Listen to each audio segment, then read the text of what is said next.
Hello दोस्तों, नमस्कार। मेरा नाम है सुरेश। स्वागत है आपका एक्जोटिक ज्ञान यूट्यूब चैनल पर। तो आज हम बात करेंगे रूस के साइबेरिया में हुए अनसुलझे रहस्यमयी विस्फोट के बारे में। रूस के साइबेरिया का तुगुस क्षेत्र। दिन था 30 जून 1908 और समय था सुबह 7:20। अचानक एक बहुत जोर से विस्फोट होता है जिससे एक विशालकाय क्षेत्र में एक जलजला उठता है। लगभग 25 किलोमीटर के क्षेत्र में क्या मनुष्य, क्या जानवर और क्या जंगल, सब कुछ जलकर राख हो जाता है।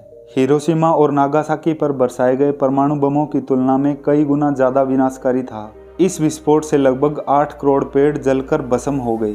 विस्फोट की तीव्रता इतनी थी कि इसकी वजह से वहां की धरती पर 5 रिक्टर स्केल की तीव्रता का एक विनाशकारी भूकंप आया। तबाही का ऐसा मंजर फैला कि उसके अवशेष इस घटना के 50 साल बाद भी दिखाई देते हैं। बात करें अगर घटना की, तो उस क्षेत्र के आसपास स्थानीय दर्शकों ने बताया कि उस समय उन्होंने आकाश में एक आग का गोला देखा जो सूर्य से भी ज्यादा चमकदार था। जिस जगह विस्फोट हुआ उस स्थान से लगभग 350 किलोमीटर दूर किर्नेस्क में अग्नि का एक विशाल पिलर देखा गया। उसी समय एक विचित्र सी ध्वनि सुनाई पड़ी और ठीक इसी के बाद एक विशालकाय भारी भरकम वस्तु जमीन से टकराने की आवाज सुनाई दी और उसके बाद चारों तरफ तबाही ही थी। दस्तावेज बताते हैं कि विस्फोट में इतनी भयंकर शक्ति थी, दक्षिणी किर्नेस्क के मवेशी अपने स्थान से लगभग 500 किलोमीटर दूर क्षतिग्रस्त हालत में मिले। थोड़ी दूर पर रहने वाले स्थानीय किसानों के शरीर के कपड़े जलकर उनके शरीर से ही चिपक गए। कईयों के शरीर हवा में ही 40 फीट तक उछल गया। कुछ स्थानीय किसान जो अपनी जान गंवाने से बच गए, जब वे होश में आए तो उन्हें लगातार बिजलियों के कड़कने की आवाज सुनाई दे रही थी। कुछ के कानों में इतना दर्द हो रहा था जैसे उनके कानों में गर्म लावा डाल दिया हो।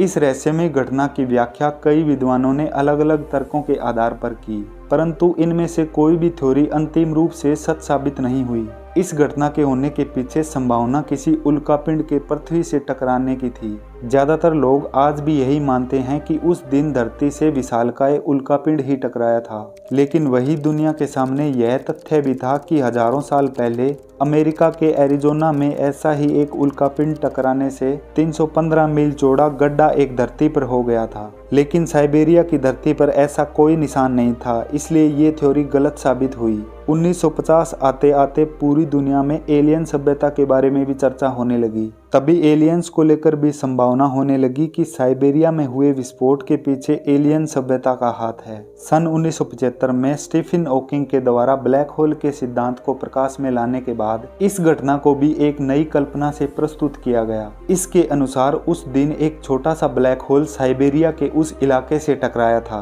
और पृथ्वी के उस हिस्से से होते हुए वह उत्तरी अंटार्कटिक में जा निकला। वैज्ञानिकों के अनुसार ब्लैक होल इस ब्रह्मांड के संगतम पिंड होते हैं जहां समय रुक जाता है। आइंस्टीन के साधारण सिद्धांत के अनुसार इस ब्रह्मांड में कोई भी पिंड जितना द्रव्यमान लिए होता है, वहां उस पिंड पर समय का प्रभाव उतना ही धीमा होता है। ब्लैक होल का घनत्व इतना अधिक होता है कि वहां का पलायन वेग, एस्केप वेलोसिटी, प्रकाश के वेग से अधिक होती है। इसलिए ब्लैक होल्स के अंदर न केवल प्रकाश बल्कि कोई भी विद्युत चुंबकीय विकिरण बाहर नहीं आ पाता। इसलिए ब्लैक होल्स की दुनिया वैज्ञानिकों के लिए अनसुलझी ही बनी हुई है। वैज्ञानिकों का एक बड़ा समूह यह मानता है कि हमारे ब्रह्मांड के निर्माण के समय ही ब्लैक होल्स का निर्माण हो गया था। उस समय कुछ वैज्ञानिकों ने बताया कि ऐसा ही एक छोटा सा कोई ब्लैक होल पृथ्वी के किसी हिस्से से टकराता है तो साइबेरिया के विस्फोट जैसी घटना हो सकती है, लेकिन ऐसी ही विस्फोट की घटना ब्लैक होल निकलते समय भी होनी चाहिए। लेकिन साइबेरिया विस्फोट के केस में ऐसा नहीं हुआ,